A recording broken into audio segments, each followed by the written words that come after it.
Il existe des personnes qui disent oui, même quand elles voudraient dire non. Pas parce qu'elles en ont envie, mais parce que refuser quelque chose peut parfois sembler beaucoup plus difficile. Si ça t'arrive souvent, il y a peut-être une raison psychologique derrière cela.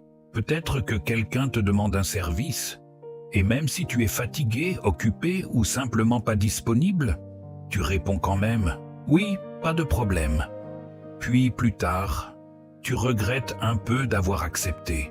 Pour certaines personnes, dire non provoque un sentiment étrange, comme si refuser quelque chose faisait d'elle une mauvaise personne.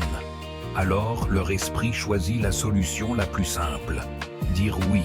Souvent, les personnes qui ont du mal à dire non veulent simplement éviter de décevoir les autres.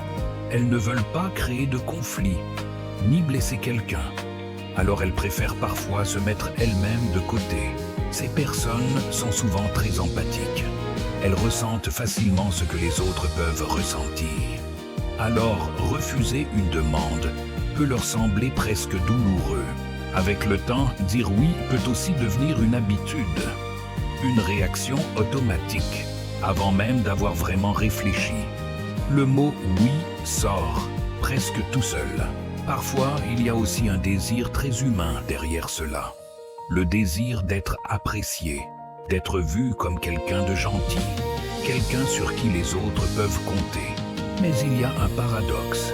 Plus une personne dit oui à tout, plus elle peut se sentir épuisée intérieurement, parce que son énergie est constamment donnée aux autres. Petit à petit, les demandes s'accumulent, les responsabilités aussi, et la personne qui voulait simplement aider se retrouve parfois dépassée.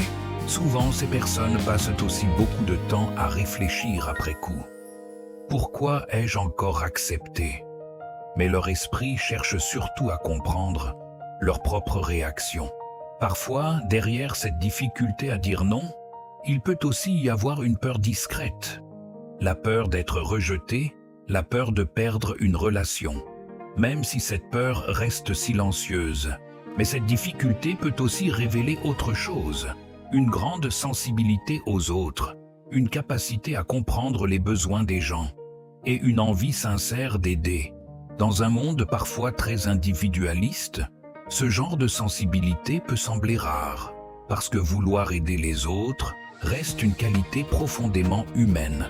Parfois, comprendre pourquoi on agit ainsi permet simplement de mieux se connaître, pas pour se juger, mais pour observer son propre fonctionnement. Si tu as du mal à dire non, cela ne signifie pas que tu es faible.